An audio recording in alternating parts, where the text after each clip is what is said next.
হয় বন্ধুসকল নমস্কাৰ। ইয়া দেখা পাইছে মোৰ ওচৰত সকলো মানুহ কিন্তু আহিছে। ইয়া বিভিন্ন প্ৰান্তৰ পৰা মানুহ আহা আছে। আপোনালোকে ক'ৰ পৰা আহিছে দাদা? বিজনী। আৰু আপোনালোকে? কলগাছিয়া। হয়, কলগাছিয়াত মই নতুনকে কিবা এটা প্ৰজেক্ট ভাবি আছো। কলগাছিয়াৰ মানুহ আহিলে মোৰ ভাল লাগে। আৰু ইয়া আপুনি ক'ৰ পৰা আহিছে দাদা? বিজনীৰ পৰা। সকলোৱে বিজনীৰ পৰা আহিছে আজি।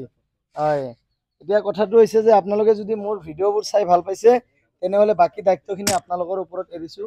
লাইক কমেণ্ট ছাবস্ক্ৰাইব কৰাটো আপোনালোকৰ দায়িত্ব বুলি মই ভাবোঁ। কিহৰ কাৰণে মই ভাল কাম কৰি আছোঁ, আপোনালোকৰ উপকাৰ কৰি আছোঁ, তেনেহ'লে আপোনালোকে এইখিনি দায়িত্ব আপোনালোকে ল'ব লাগিব যাতে আপোনালোকৰ জৰিয়তে সকলোৱে গম পায় অসমৰ ৰাইজে, হয় নে নহয়? এতিয়া আমি ঔষধ লগাম। ভাইটি ধৰি দিয়া।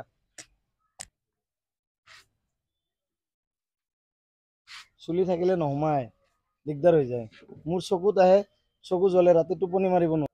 আৰু আপোনালোকে এনেকুৱা চুলিটো সৰু কৰি ল'ব। কিছুমানে সৰু কৰিব গ'লে আৰু বেয়া পায়, বেয়া নাপাব। এইটো চুলি চুটি কৰিলে আমাৰ প্ৰচেছিঙতো এনেকুৱা।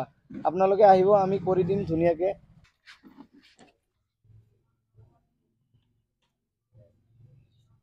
আজকে তো বাহাৰ কথা